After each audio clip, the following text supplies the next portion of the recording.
ጨረቃዎች ዛሬ በቤታቸው አይመጡም። ግን ለምን? ቡቡዬ የት ነህ ዛሬ? የት ነህ? ለምንድን ነው ተለያይታችሁ የምትመጡት? ደግሞ ቤታችሁን መጣ በሉበት። እናቴ ሰው ቤት ማድመቅ ይቅርባችሁ። እንግዲህ ጀመራችሁ። ይኸው ሌላ ሰጣ ገባ ውስጥም ገብታችሁ፣ ሌላ ጭቅጭቅ ንትርክ ውስጥም ገብታችሁ በቤታችሁ አመጡ። በሌላ ሰው ቤት ነው። የሰው ቤት ለማሳደግ ነው እናንተ መከራችሁ። በእርግጥ በአኑ ቤት ነው የመጡት። አኑም ያው ወንድማችን ነው፣ ችግር የለውም። ማበረታታት አይከፋም። ይስራ ወንድማችን ነው። እሱም ያው የእናንተ ጥግ ድረስ ያለው መልካምነታችሁ ነው። በእርግጥ እንደዚህ ብትሆኑም ግን ደግሞ በቤታችሁም አትቅሩ። ሀይሚዬ አንቺ እኮ በአንድ እስከ ዛሬ አመት ድረስ 1 ሚሊዮን ለመግባት ቃል ገብተሻል አይደለ? ማን ነው ግማሽ ሚሊዮን ለመግባት። ስለዚህ በይ እንግዲህ በቤትሽ መጣ በይበት። በቤታችሁ መጣ በሉ። ሰላም ቤተሰብ እንዴት ናችሁ? ደህና ናችሁ ወይ? እኔ ያለሁ እግዚአብሔር ይመስገን። በያላችሁበት ዓለም ዳርቻ ሰላማችሁ ብዝዝት ትርፍርፍ ይበልልኝ። ውድ ተከበራችሁ ጨረቃ ፋሚሊ፣ ያው ዛሬ እንግዲህ ሀይሚና ብሩኬ ላይቭ ይመጣሉ። ነገር ግን በቪዲዮ የሚመጡ አይመስለኝም። በቪዲዮ አይመጡም። ብሩኬ ምናልባት በሌላ ቤት ሊሆን ይችላል። ሀይሚዬ ደግሞ በአንዋር ዩቲዩብ በሱ ቤት ነው የመጣችሁ ከፍፄ ጋር እና ያው ስለዩ ብዙ ነገር ብላለች፣ ብዙ ነገር ተናግራለች። እና ሀይሚዬ ዛሬ ያነሳቸው ወሳኝ ፖይንት አለ። ደስ የሚለው ነገር እነሱ ይተዛዘናሉ፣ ይተሳሰባሉ።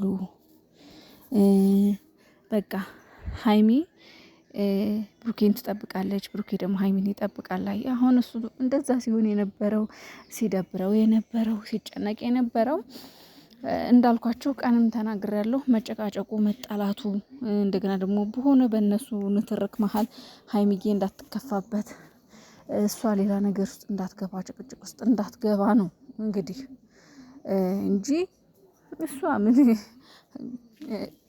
በቀላል ነገር ማስቆም እንዲች ይችላል። ግን ጭቅጭቅ ውስጥ ንትርክ ውስጥ አንዳንዴ እኮ ስትበስሉ ውስጣችሁ የበሰለ ሲሆን እንደዚህ አይነት ተራ ነገር ውስጥ አብሮ ተራ መሆን ያስጠላችኋል። ለዛ ብሎ ነው እንጂ ያዙ ይልቀቁኝ ማለቱ ጠፍቶት አይደለም። በዛ ላይ ደግሞ ፍፄ እንዳለው ሀይሚዬ በጣም የተረጋጋሽ ናት። በጣም አስተዋይ ሴት ናት። ከሷ ጋር ከተራ ሰው ጋር እኔም አብሬ አልወርድም በእንደዚህ አይነት ነገር። በተለይ ደግሞ ማለት እኔ አንድ ሴት ልጅ ራሷን ማስከበር የምትጀምረው ከእንደዚህ ከጥቃቅን ነገር ነው የሚጀምረው አይደለም። ለምሳሌ አሁን በወንድ ምክንያት አሁን የሚደባደቡ ሴት እና ሄርሜላና ሩታን ይዋቸው ለምሳሌ እውነት ለመናገር ውርደት ነው። በአንድ ወንድ እንደዚህ ድብድብ ውስጥ መግባት፣ ግጭት ውስጥ መግባት ምናምን። እኔ አሁን እንደዚህ አይነት ነገር ቢያጋጥመኝ እንደኔ እንደ ነሩታና እንደ ሄርሜላ ብሆን እግዚአብሔርን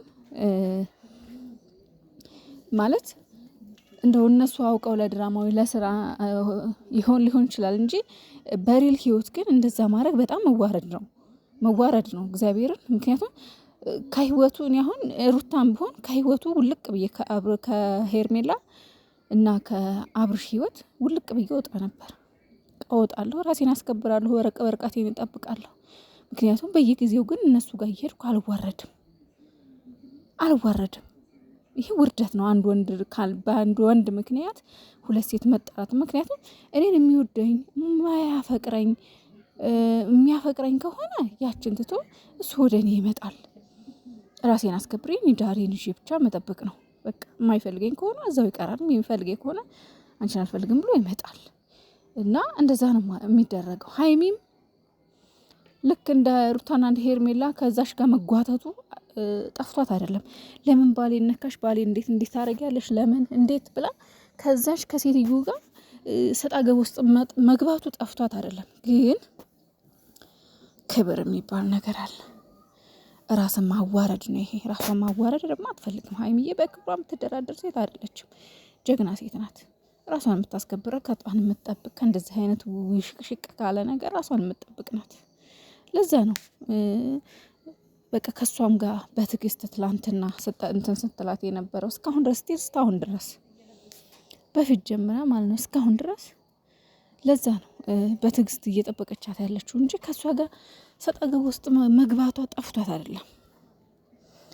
እና ዛሬ ራሱ በቃ እኔ ብሩኬ ችግር ውስጥ እንዲገባ አልፈልግም በቃ ብላ ጭራሽ በቃ በእርጋታ ሆና እሷን እየመከረቻት ነበር። እግዚአብሔርን እዩ እያለቻት ነበር። አስቢበት እንዲህ አይነት ነገር አይጠቅምም። የማይፈልግሽን ሰው በዚህ ልክ እንደዚህ መፈለግ አይጠቅምሽም፣ ለክብርሽም ጥሩ አይደለም። እንዲሁ አስቡት። እየመከረቻት ማለት ነው፣ ምክር እየመከረቻት እያለቻት ነበር። ለክብርሽን ጠብቂ እያለቻት ነበር። አይገባትም እንጂ ልጅቷ እየተዋረደች ነው። በእርግጥ በደንብ የሆነ ትልቅ ዝቅጠት ውስጥ ነው የገባችው፣ ግን አልገባትም፣ ልጅቷ አልገባትም። እና ያው እንግዲህ አታስቡ፣ መድኃኒዓለም አለ፣ ጸልዩ ብላለች ሀይሚዬም። እንግዲህ መድኃኒዓለም ይጠብቃችሁ። ሌላ ምንም ማድረግ አይቻልም፣ ምንም ማድረግ አይቻልም። እና አሁን በህግም ሄዱ በህግም በምንም ብላለች። ግን ህግ ቦታም ለመሄድ ምንም ነገር ለማድረግ ሰው አስቢበት ብለው ጊዜ ስተዋት እያለቻት ነበር። በደንብ ቆም ብለሽ ዛሬ ይመስለኛል በቃ ጊዜ የማሰቢያ ጊዜ ነው የሰጧት። በቃ ታስብበት ብለው ነው ዛሬ ዝም ያሏት ማለት ነው። እንግዲህ ያው እስካሁን ድረስ የለችም፣ እሷም አልመጣች፣ ቡቡዬም አልመጣ። ቡቡዬ ፈጣሪ ይጠብቀ እንግዲህ የት እንዳለ እስካሁን አናቅም። መቼም ያው ከእሷ ጋር እንደማትገናኝ ተስፋ እናደርጋለን። ሀይሚዬ ዛሬ ያው ስላልቀረች ስለመጣች ደስ ብሎኛል። እና ቡቡን ደግሞ በደንብ መጠበቅ ያስፈልጋል። እውነት ለመናገር ብሩኬ የዋህ ነው፣ ሰው ያምናል። በትንሽ ነገር በቃ የሚሸውድ አይነት ሰው ነው ብሩኬ። በነገራችን ላይ ሰውን የሚጠረጥር አይነት ሰው አይደለም። በነገራችን ላይ ውስጣቸው ንጹህ የሆኑ ሰዎች ሰውን ቶሎ ነው የሚያምኑት። ምክንያቱም ሁሉም ሰው እንደነሱ ስለሚመስላቸው ማለት ነው።